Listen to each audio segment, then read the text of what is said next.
the perfect endurance race setup and tried to make the very toughest race in the world, where you combine swimrun, ultra marathons, adventure racing, and so on. So that's where we started, and I think the Stockholm Archipelago is fantastic in that perspective.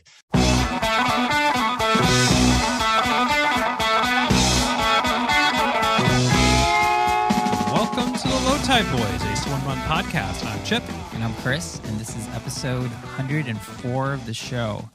We've got what can only be described as a mind-blowing episode on deck for you. On the show this week, we have Thomas Ogander. He's the mastermind behind the One Water Race, who joins us to share the story of what is sure to be one of the toughest endurance events in the world ever. So, yeah. And it's a swim run. Yeah, it's technically a swim run. Mm-hmm.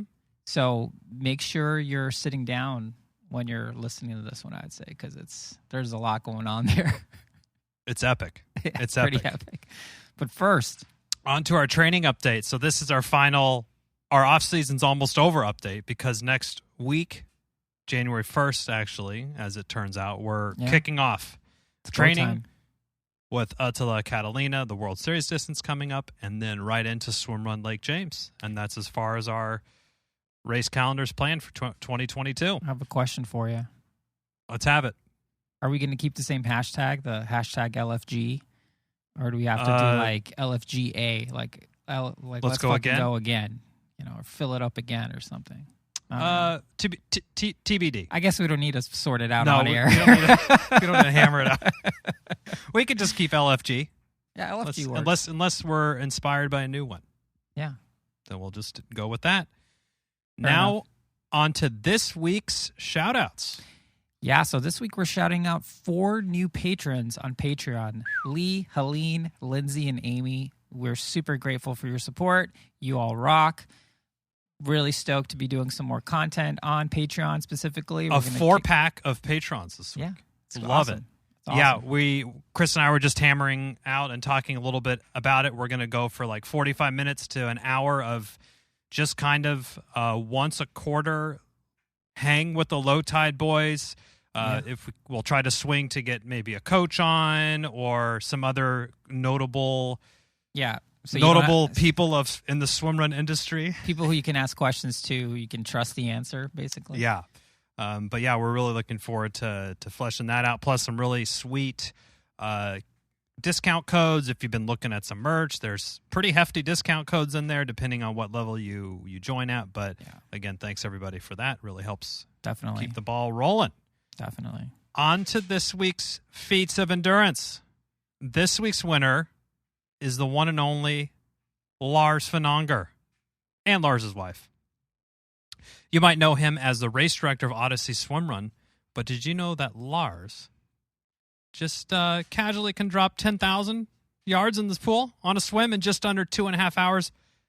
Not just on any old day. This is on Christmas Eve. Yeah, it just shows up, drops 10K. NBD, I think him and his wife did this at Gemma push glide stroke kick at her lap pool in her backyard. Oh yeah, I don't know about that, but that would just make it even crazier. It was literally a photo from the backyard. I saw it on the gram. Unbelievable. On the gram.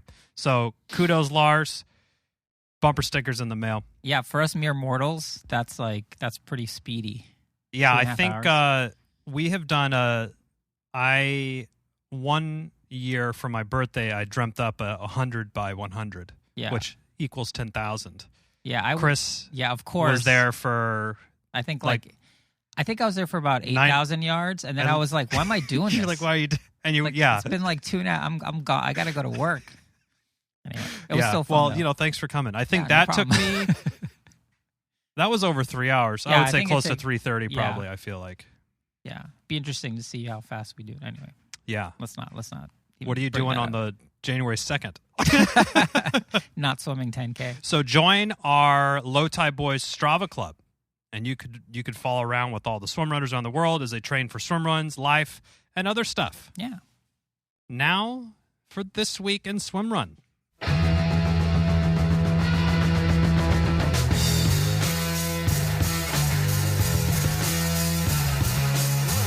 All right, we have another short update this week. Swimrun Lake James only has 34 team spots remaining for their long course distance. So this event takes place on April 23rd next year. It's an ÖTILLÖ merit race for those trying to accumulate points, and we're very stoked to be heading to NC to race this event in a few months. But if you want to be on the start line with us, make sure you sign up. Staying in the Western Hemisphere, Hero Swimrun in Rio de Janeiro has open registration for their 2022 event that's taking place on March 26th. And if you can get there to race this year, please let us know because we would like to live vicariously through you. Coincidentally, if you want to learn more about Hero Swimrun, check out our interview with race director Fabio Iskandarian. That was a really cool one about a year ago now. So yeah. Well, that's it for this week. Make sure to tip us off if there's any news you'd like for us to share on the show. Absolutely. So, our last update for 2021. Yeah. We just want to thank everyone for listening this year and wish you all a safe and healthy 2022. Yeah. That's all. Thank you. Hopefully, we won't have to wish healthiness on people next year. Yeah. Let's just assume they're going to be healthy and safe. Let's do it. That'd be great. That'd be great. Now, for this week's interview with Thomas about the One Water Race. Yeah, it was really great to chat with Thomas about this event and his swimrun roots. There's a lot of really interesting connections that are made in with previous guests of the show. But to say that the concept of One Water Race is crazy really doesn't do it justice. This event is going to be a spectacle that combines swim running, adventure racing, orienteering, and just straight up grit. We chatted with Thomas about the genesis of the race, the worthy cause that it champions, and the mechanics of the event of how are you actually going to accomplish this? And if you don't know what One Water Race is, it's basically crossing the entire archipelago. So, yeah, it's crazy. So ÖTILLÖ times almost 3. Yeah, it's wild. Thomas is also part of the Kraken swimrun crew who we love, and we had a chat with him about that, what the fika's like and all that stuff. And, we thought this was a great conversation that while it was happening, Chipper and I were looking at each other just kind of like, oh my God. But Thomas is awesome and really appreciate him coming on. So, yeah, this is a great one. Absolutely. So be sure to tune in. Yeah. And go check out One Water Race. Follow along. Mm-hmm. Some teams have already been revealed. Yeah, 2 American teams. Very exciting. Yeah. So it's capped at $100,000 prize for the winners. Ching. Yeah, it's crazy. Ching. But stiff competition. Yeah. This is going to be something else. I can't wait for this to go down. Else. But without further ado, let's just head on over to chat with Thomas. Super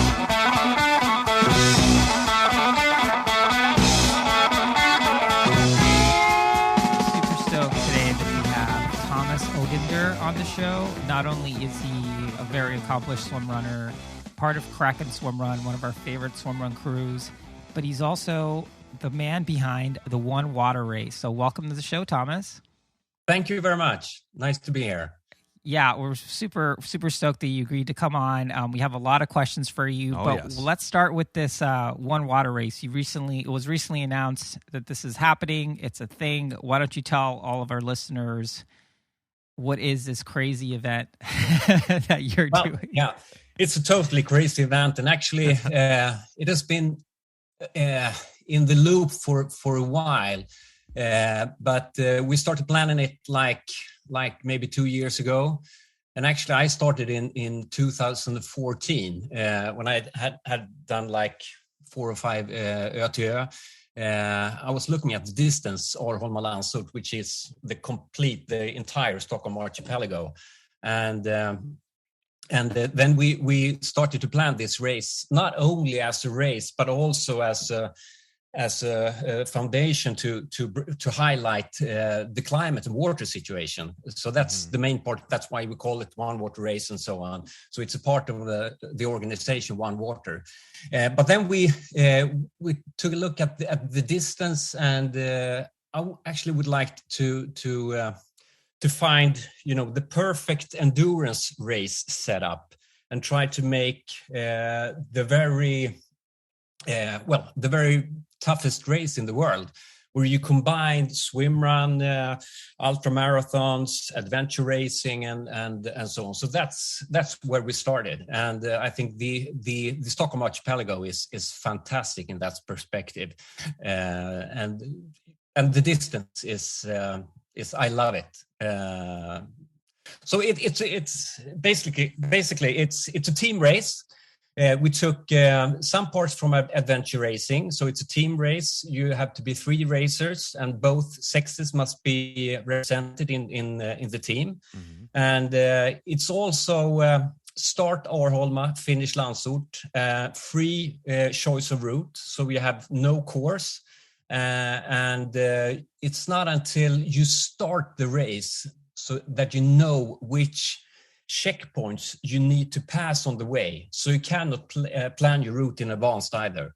Gotcha. So you need to be a very good navigator and good at orienteering as well, because it's very difficult in some parts in the archipelago. And then it's a non-stop race, of course. So of course you can take a rest, you can sleep, but it's first to finish. Mm-hmm. So that's the main thing. Now, first to finish, we're talking about a measly 250 kilometers. Yeah. Just a nice afternoon out in Sweden, doing a little swim run, a light little swim run. Just a couple hours. This is an ultra endurance event, 250K. So this thing is a behemoth. Yes, it's a huge distance, and especially when it comes to the combination of running and swimming, because you have like approximately 200 Ks of running, and then you have 50 Ks of swimming. And then you cannot rest anywhere. You need to do the swims. And in the southern part of the archipelago, you need, even though you don't know the route, but you need to go from the islands towards into the mainland to reach Landsort. And there you might have a swim that is like 6.5 Ks, which is in open sea and probably during night as well. It's amazing. Now this is this the same course or the same? I guess when Kraken Swimrun did this a couple years ago. Yes, exactly. That was sort of the test run. Yes, we did this in 2020, like 2 years ago, when Pontus Lindberg and George Bjelkemo, when they did the entire route together. And we were a group of 10 from Kraken Swimrun as well during this stage. But then we did it during daytime. Well, daytime. We started when the sun rises at like 4:15 in the morning, and then we raced until 8 o'clock at night. It's not the same route because you don't know which route it's gonna be, but it's from north to south. That's what you can know for sure. Okay, going north. And so south. Going south. Don't go north. Yeah, no. North gets really cold. So you go from north to south. It's limited to the number of teams that can participate, and there's a pretty big prize purse for the winners. How did you come up with all that? Well, to start with, when it comes to the team setup, it's both from a safety perspective, mostly of a safety perspective that we have at the max of 10 teams, and then we have, when it comes to the challenge. It's hard to find teams that can do this, so that's why 10 teams is a good challenge. But then this is also, as I told you, this is part of the One Water organization, and the aim is to put the focus on the climate and the water perspective, and it's also we really want to highlight endurance racing and all the incredible athletes out there. They're doing such an effort in training and so on. So we try to lift the endurance perspective here as well. So when we actually said we need to have this kind of money as well to get teams started and also to highlight what we would like to achieve. So we really put an effort in here. Yeah, and it goes to show. I mean, I think the race seems to be really well documented and planned out, and the cause behind everything is really good. You really have quite the skew towards the production value as well. I see there's going to be live broadcasting. It looks like there's enough film crews to be out there to set it up for some sort of documentary. Are these kind of the intentions that you have with it, or you're just firing on all cylinders and this is how you do things? We just fire it all out. No, actually, it's a very strategic work that we're doing, and to be able to launch this kind of race and fulfill what we would like to fulfill, you need to work with media as well. And as you know, for now, especially when it comes to COVID and so on, we don't have like 100,000 people standing out in the Stockholm archipelago. The world today is viral and it's digital. And I would say that today it's like 50% of the working population are millennials, and we have to reach out to them as well and to show them what endurance racing and climate activation is all about. And then media is the solution, and all is content driven today. So that's the world that we live in, and that's the world that we create here as well. Well, I think you're definitely going to be putting out some incredible content with this race. Now, the selection process. I mean, it seems like the type of athlete or the type of team that's going to be able to successfully do this race. I mean, obviously having a swimrun background would be helpful, but it seems like the adventure racing and the orienteering and sort of that type of background is also really helpful. So who do you think would be, sort of the perfect team setup for a race like this? Well, I would actually say that I don't think, swim runners, of course, but they don't race this kind of distance. And the big challenge here is the distance and to be able to race during multiple days.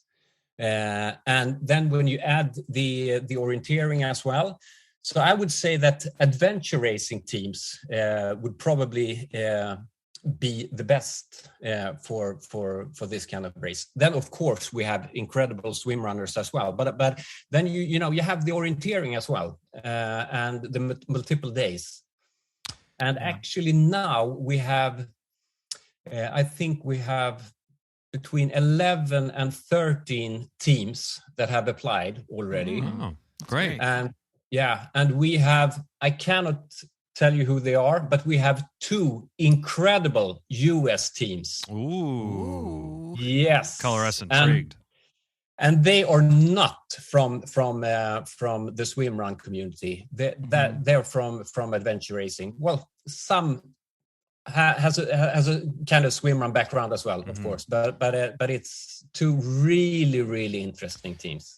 Yeah, I guess that makes sense. I mean, I've seen some of those shows on Amazon. There's like the world's toughest race, which I guess this will replace it. It's like in Borneo or something, where it's like this 6-day stage adventure racing thing. Yeah, and I can see how that just sort of mentally would be a really important discipline to have.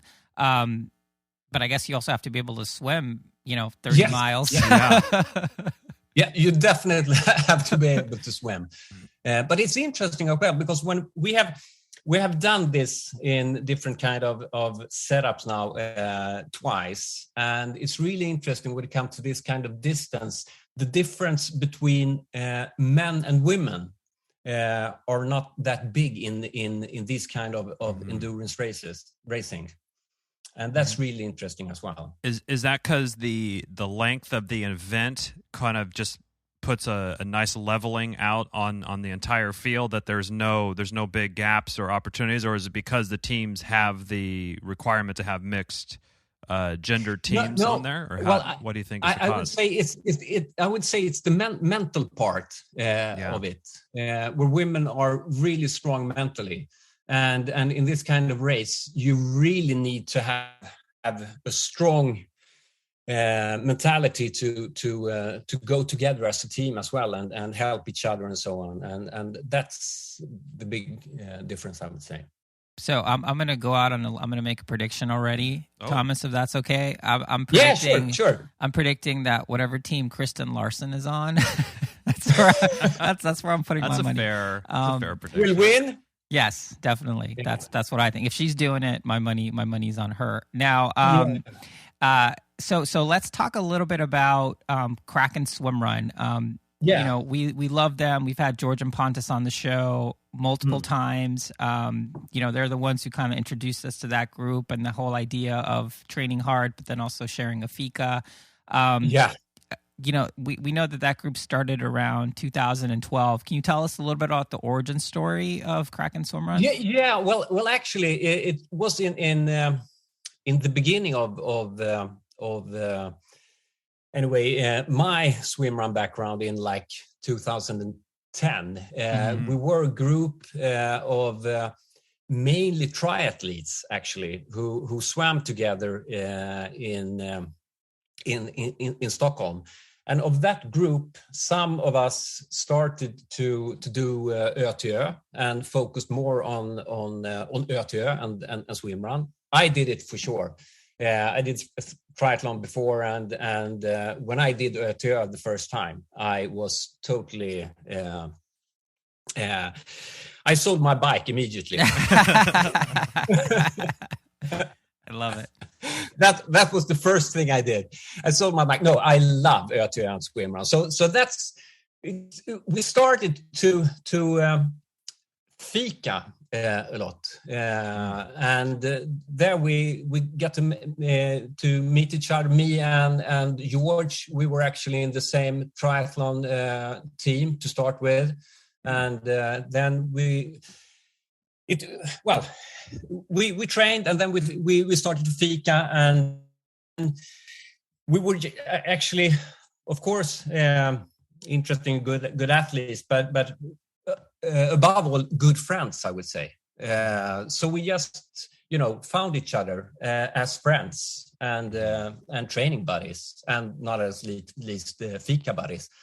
And then the group started to really to be a group, and it were like different kind of groups before we were the Kraken group that we are today, and now we're, I don't know how many, between 20, 25, maybe something like that. But we are really, really good friends. We love to train, do these kind of adventures, love to fika, and yes, enjoying each other.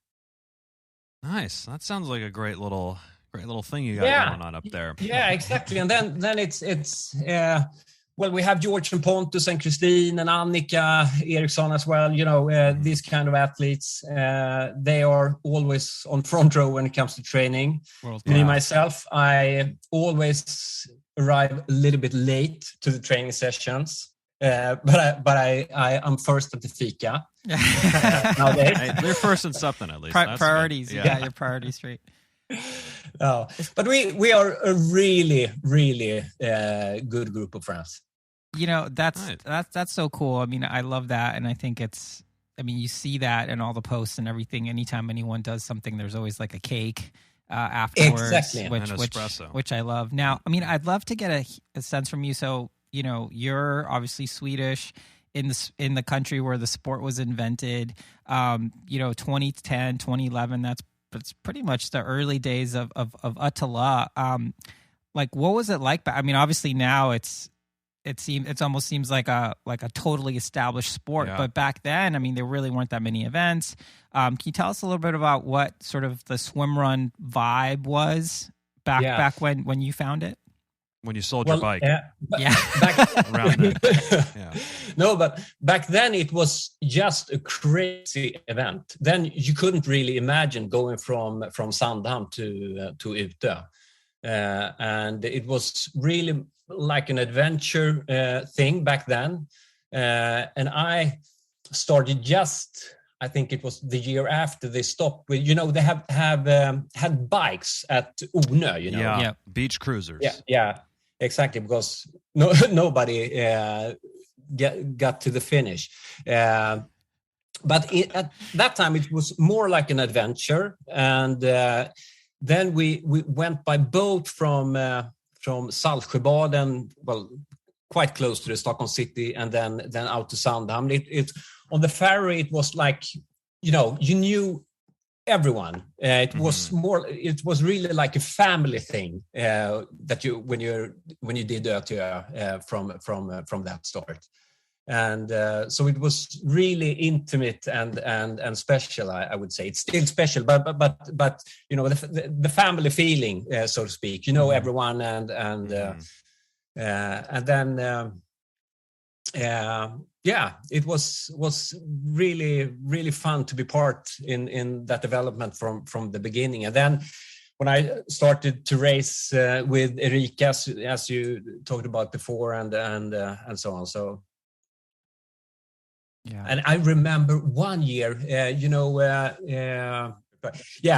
Englund and Ante Antonov, I don't know how many wins they have, but each year, this was also in the beginning when you try to figure out what kind of gear you were supposed to have. And there were no swimrun suits, so you took the triathlon suit and wetsuit, and then you cut off the legs and arms, and then you went to you put in a zipper in the front, and arts and crafts time. Yeah, exactly. And I remember one year. Ante Antonov on the ferry out to Utö, he had created, like a monster as a pull boy. Yeah. Oh, like a Frankenstein, So, Frankenbuoy. Yeah, we've seen those before. Exactly. So everyone thought, what have he found out now? Is that the supposed? Should we have that one at the next ÖTILLÖ? But then in the end, he just did it for fun. He didn't use it, but it was so fun to, everyone was just looking at that pull boy and said, what have he created? Is that the thing that we should have now? But my favorite ones are the looks like the two or the liter of soda bottles, where it looks like someone just dug it out of the recycling bin, just some duct tape, duct taped it together and stuck it between their legs. But that must have been in 2006, 2007 or something like that. Yeah. I mean, it must be. I mean, you must be really proud to see how the sport has been developing since those early days. Yes, it's fantastic, and I said the work that Michael and Mats have done with ÖTILLÖ is amazing. It's a fantastic sport, and the way that they have developed the sport is I love it. Yeah. Really. Same. We echo those. We're right there with you. So we, as Chris mentioned, we talked to George and Pontus when they did the original. At the time, they were calling it the Kraken Swimrun. Is what they did, and this was in 2020 once ÖTILLÖ got canceled, actually, in 2020. Yeah, exactly. So, which we now know is one water race beta, or in production mode. So, I'm kind of curious, what came first? Did the one water race come out of the Kraken Swimrun adventure, or is it kind of an idea of we have this opportunity to do a really large scale multi-day endurance event in one of your favorite places in the world, and you try to pivot it into something, or it just kind of grew out of the Kraken Swimrun because you had such a great time on that multi-day adventure? Well, I would say it's a kind of combination, because I started to think of this route in 2014. But then I also worked. I've been working for the last 2 years with the climate development and the water situation and so on. Then when we did the Kraken Epic that we call it in 2020, we just decided, like a week, 10 days before we entered, and then after that, I was totally sold. I said, I have to do something with this. This is like a dream come true, and try to create something out of this. So we started to plan it at the same time, I would say, that we did it. Okay, so you had your sort of your we'll just call it a 9 to 5, your job. You had a tie in there to the water and the environmental aspect, and then on your personal side, you sort of had your love for swimrun and the Kraken adventure, and those two naturally sort of fused together. Yeah, exactly. I was actually in between jobs. due to COVID. So for me, it was like, okay, shall I focus on this now? And I felt absolutely, this is what I'm going for. Yeah. Yeah. Hey, you know what? I think if you would have gone to a life coach and paid money for, that type of therapy or something, they probably would have told you to find all these things in your life that you are passionate about and put them together and find something to do. Probably would have came to the same answer. Yeah, and it sounds like that's what you're doing. Yeah, it's a little bit like that, because I love the archipelago. I love ÖTILLÖ, and the things in life, especially when you come to the endurance part, and then I also always thought, because I've been working a lot with Pontus and George and so on, and it's difficult to find the financial part, sponsors and everything. Mm-hmm. So that's one part as well. So okay, let's try to create something that it's really the ultimate endurance race, but also good for the endurance racers. So that's why we have no registration fee as well in the race. Yeah. Oh. Yeah, and just so everyone, I don't know if the One Water race starts August 23rd, 2022. Yep. Yeah. And the 23rd to the 25th. And if this sounds interesting to you, if your curiosity is perked up, the last day to register for this event is January 20th, 2022. So we got a couple weeks left, but definitely go to onewaterrace.com. There's a lot of things to look at and to take into consideration before you just click that register button. You might want to take a look at everything to make sure you can meet all the requirements. Right. But yeah, this is... it's going to be something. I cannot wait for this to happen. It's going to be something for sure. Now, I want to ask you a little bit. So two of our favorite people are George and Pontus. And yeah, I mean, they're just amazing athletes. We consider them friends. They're really great. Now, when you guys are thinking about doing a race like this, how much input did you get from them and from people like Kristen Larson who did the event in 2020 to figure out, was this even possible? It's a little bit of both, actually. I knew it was possible, and we talked about this a lot during the race. While we did it. So I discussed it with both George and Pontus, and of course with Christine and Annika, and also with Daniel Hansson, Christine's husband, or so to speak. So we had an interesting dialogue concerning this. But then, of course, it's different kind of interests, because Pontus and George, for example, they team up together. Now they need to team up with a girl or two as well, which is another situation for them. And when you talk to Christine, she is already into the adventure racing business, so she's really into that part of the race, so to speak. And also when it comes to the orienteering and navigation, that can be a challenge for Pontus and George.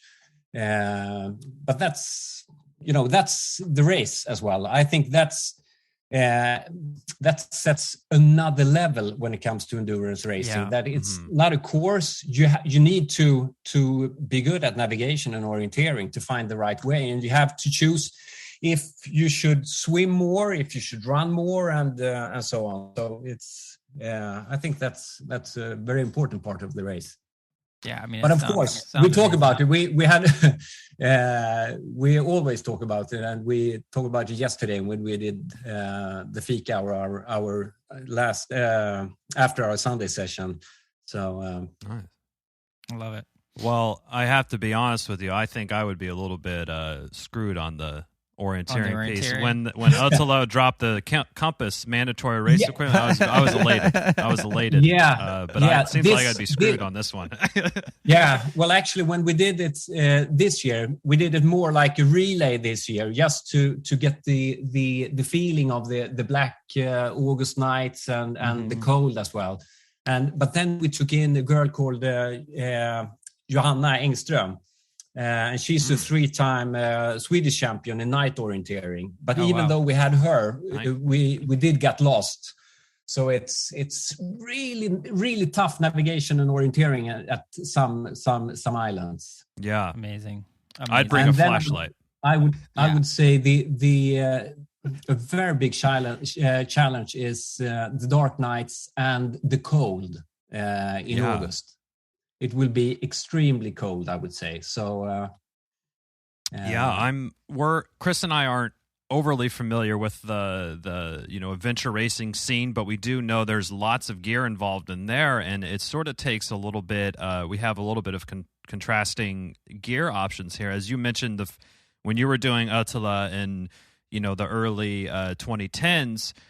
People were coming with big life rafts, with fins, with giant Frankenstein pull buoys, like you said. And now the winners that are going sub 8 hours pretty much are just wearing a suit and have a couple gels in their pockets with their paddles and buoy. What sort of gear demands do you anticipate being required or some of the top teams using here in one water race, especially with the cold and the night swimming? Yeah, well, I think it will be the classic swimrun gear. That's what we are going for. Okay. So the same setup as swimrun. Nice. Gotcha. Yeah, and I guess just throws a headlamp, waterproof headlamp in your kit. Yeah. But during the night swims, each team have their own safety boat, and in the night times. They can follow the safety boat. Otherwise, it would be impossible to reach. Start swimming to Iceland or something. Now, I think we would be remiss if we didn't ask you about another one of our favorite people, who turns out to was your swimmer partner, Erica Rosenbaum. Who, if folks aren't familiar, she's the person who basically coined the term swimrun. And then gave it away for free so that the sport can grow rather than try to trademark it and stuff like that. Tell us a little bit about how you met her and what was it like to race with her in ÖTILLÖ in those years? Yeah, well, Erika, we know each other. I met her when she went to like 4th or 5th grade in school. So I'm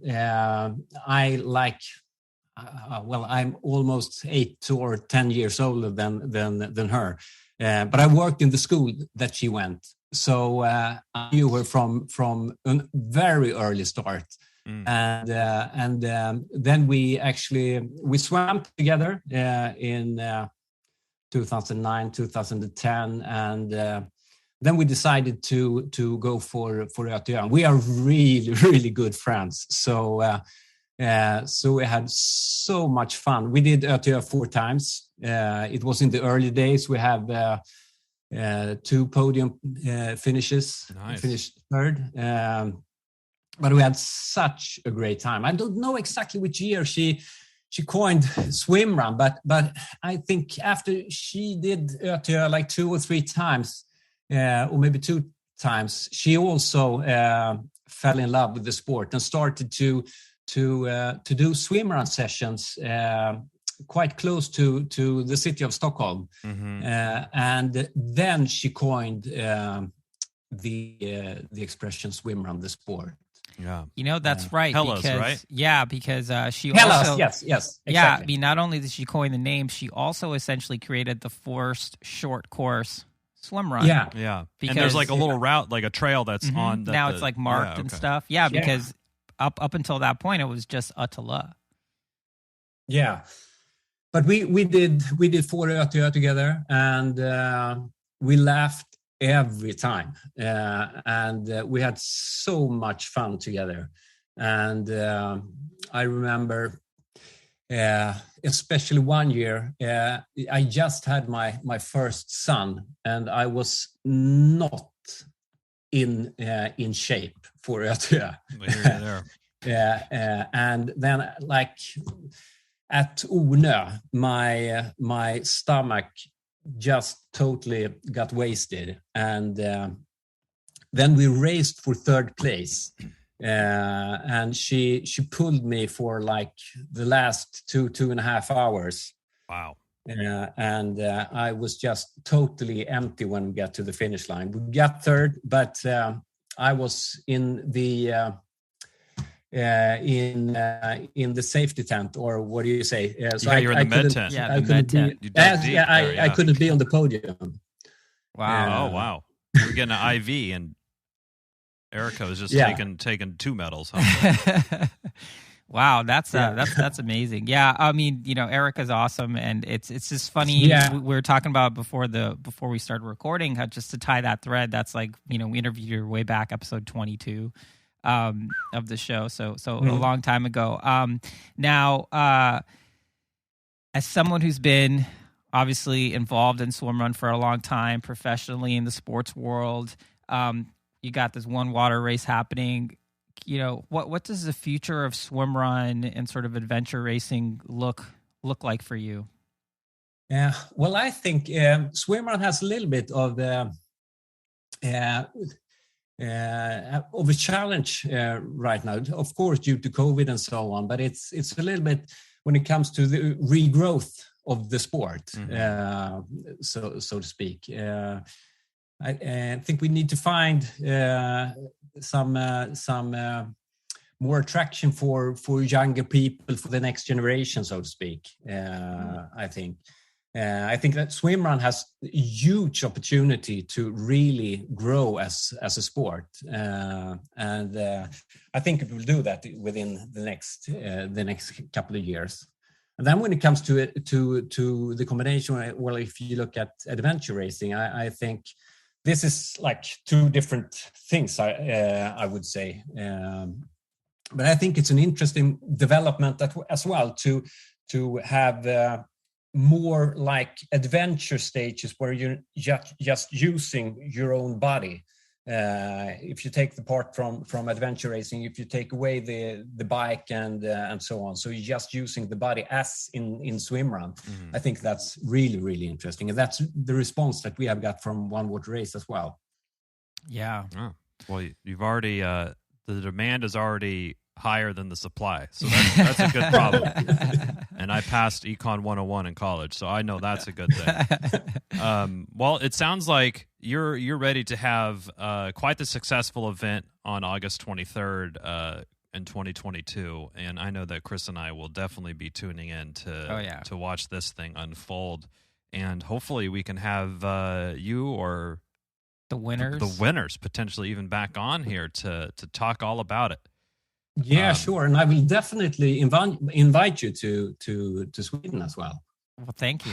Well, I gotta say, you're not the first one to invite us out there, but hopefully we'll be out there around the September timeframe. Yeah, next year. Yeah. But then I think within a week or maybe 2, I think might launch one or the 2 first, the first or the first and second team for the 2022 event. And as I told you, we have 2 really interesting US teams. It's going to be really cool. That I think you will find interesting. Really cool. And when are you going to announce, I guess after the registration closes, when are you going to announce the 10 teams? By the 15th of February. Okay. Probably, hopefully earlier. We will launch 1 or 2 teams before Christmas, and then you can register until the 20th of January. But then, as soon as possible, we will try to announce all the teams so they can really start to focus on the training. Love it. Great. Love it. And again, to follow along with this and to check out these teams when they drop here in the next week or 2, and to watch the race unfold, head over to onewaterrace.com. All the info's there, contact info, location, all the broadcast and all that information will cool be videos on there as well. There's a great trailer, very slick, cool little website with some animations. You can see really the impressive totality of this event. I love the production value. Yeah, the savageness of it. Yeah, good. Yeah. And we try to do this. Oh, I think we lost you there. Doing a pilot for Netflix. Oh, okay. Do you hear me? Yep, yeah, we hear take you. that again. Yeah, we're actually doing a pilot session for Netflix right now. Great. Oh, Yeah. Great. So we try to create, like a sports documentary Yeah. of the one water race. I love it. oh, that sounds That makes really so exciting. much. Yeah, especially for the sustainability and environmental goals. Like that's Mhm. such a great way to, bring people in because of the crazy nature of the challenge, and then Yeah, educate exactly. That's them the in main part, process. and then it will be a drama for sure. Yeah. Oh yeah, it'll be a drama. Definitely. Well, Thomas, thank you so much for taking the time to come on Yeah, and chat of with course. us about this race and give us a little background on Kraken, Swimrun, and your take on the growth of the sport. We just thank you so much. Really appreciate your time. Yeah, thank you so much. Yeah, and we will see you around. Maybe we'll see you in Sweden next year. Hope so. Hopefully. You're always welcome to Fika. Oh Well, yes. I will take you up on that. Yeah, George Good. and Pontus better be ready. I'm barging in on every fika if we go to Sweden. No problem. All right, You're thanks. always welcome. Thanks again, Thomas. Yeah, thank you very much. Thanks. Bye. Well, that's it for this week's episode. Thanks so much for listening to the show. Make sure to subscribe wherever you listen to podcasts and leave a review, since that's the best way to help other people discover the show and the sport of swimrun. Sign up for our newsletter at lowtideboys.com. That's boys with a Z. And check out our meme page at the Low Tide Boys on Instagram. If you have any suggestions for the show or questions for us, send us a DM or an email at lowtideboys@gmail.com. We'd like to thank Riding Easy Records for our show music, and of course our wives for their support and tolerance of all our swimrun activities, podcast, and other stuff. Yeah, other stuff. Other way stuff. Way to keep it PG. Finally, you can support our efforts on Patreon. Until next time, get out there and go for a swim, Go for a run, then another swim, then another run, and then another swim. and then another run. And then just keep going So until you're done. you're done. Or maybe can't stop. Stop.